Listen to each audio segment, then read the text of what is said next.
Bonjour, voici une vidéo sur les propriétés caractéristiques de 3 gaz qui sont associés à la formation de l'atmosphère autour de la Terre.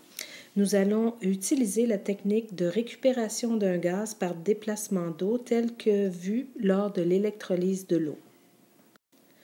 Vous aurez à travailler avec 3 séries d'éprouvettes, 3 x 3 étant 9 au total, que vous devez bien identifier pour le gaz numéro 1, le gaz numéro 2 et le gaz numéro 3 à partir du crayon gras sur les éprouvettes directement.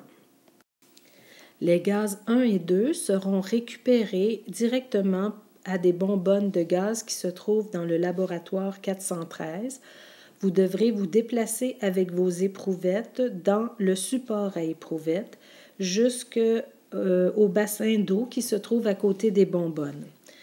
Une éprouvette qui contient de l'air va flotter dans l'eau alors que celles qui sont remplies d'eau vont couler au fond. Votre première étape consiste donc à remplir les 3 éprouvettes d'eau et vous n'avez pas besoin de mettre le bouchon nécessairement. Une fois qu'elle est dans le fond du bassin, l'eau va rester à l'intérieur. Pour savoir si un gaz sort du tuyau, vous allez voir des bulles apparaître. Vous avez qu'à récupérer une éprouvette pleine d'eau et la positionner de façon à ce que l'extrémité fermée soit vers le haut.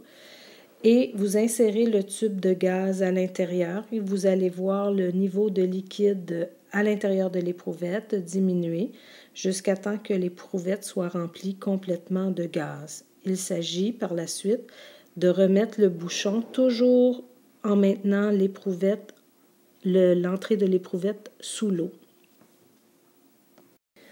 Vous répétez l'opération pour les 3 éprouvettes du gaz numéro 1 et vous faites la même chose pour les 3 éprouvettes du gaz numéro 2. Il serait bien que chacune des élèves de l'équipe puisse pratiquer la technique de remplissage des éprouvettes de gaz, puisque pour le gaz numéro 3, la plus habile sera invitée à remplir les gaz dans les éprouvettes.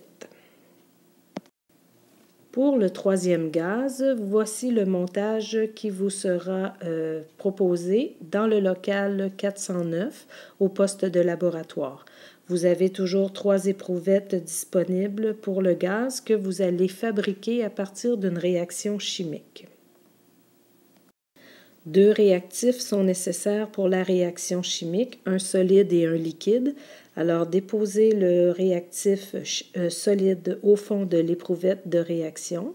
C'est du magnésium solide. Et puis, mesurez la quantité de réactif liquide, qui est l'acide chlorhydrique, à l'aide d'un cylindre gradué. Vous devrez l'insérer par la suite dans l'éprouvette de réaction. C'est l'image suivante qui vous le présente. Vous pouvez travailler à 2 pour cette étape. Une verse le HCl et l'autre repositionne le bouchon. Vous allez voir que la réaction débute instantanément. La réaction chimique se manifeste par l'apparition de bulles dans le mélange réactionnel. Alors, la formation d'un gaz est un indice qu'il y a réaction chimique entre 2 réactifs. Si vous touchez le bas de l'éprouvette, vous allez détecter la présence de chaleur et c'est un autre indice qu'une réaction chimique se réalise entre 2 réactifs. Je vais vous demander de ne pas contempler trop longtemps la réaction chimique parce que la quantité de gaz formé est quand même limitée. Donc, vos 3 éprouvettes qui sont dans le bassin peuvent être remplies du gaz numéro 3 par la même technique que vous avez pratiquée précédemment avec les bonbonnes de gaz. Quand vous aurez vos 3 séries d'éprouvettes pour les gaz numéro 1, 2 et 3, vous pourrez procéder aux tests qui nous permettent d'identifier chacun des gaz à partir de leurs propriétés caractéristiques. 3 tests vous sont proposés et un test va être positif pour chacun des gaz et ça vous permettra de l'identifier. Donc, le test à la flamme sera réalisé avec le gaz numéro 1, le gaz numéro 2 et le gaz numéro 3 Et ce qui nous intéresse de savoir, c'est le gaz qui réagira à la flamme de façon significative. Le test au tison incandescent va aussi être réalisé par vous pour les éprouvettes numéro 1, 2 et 3. Et vous allez aussi voir une réaction significative. C'est-à-dire qu'aussitôt que vous débouchez l'éprouvette de gaz, vous devez introduire rapidement l'éclisse de bois, sinon le gaz va s'envoler dans la pièce et vous n'aurez pas le temps de voir le phénomène. Donc, une élève débouche l'éprouvette et l'autre introduit sans toucher aux parois l'éclisse de bois enflammée ou incandescente.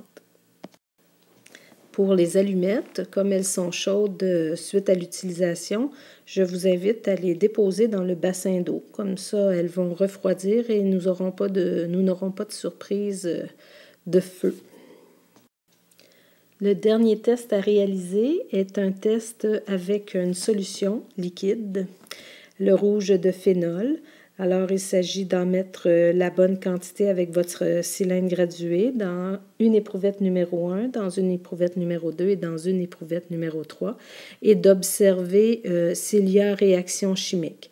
Donc, nous avons comme indice pour une réaction chimique l'apparition d'un gaz, un changement de température et probablement que dans ce test-là, vous verrez un changement de couleur. Alors, ce sera votre indice pour savoir s'il y a eu réaction chimique entre le gaz et le rouge de phénol.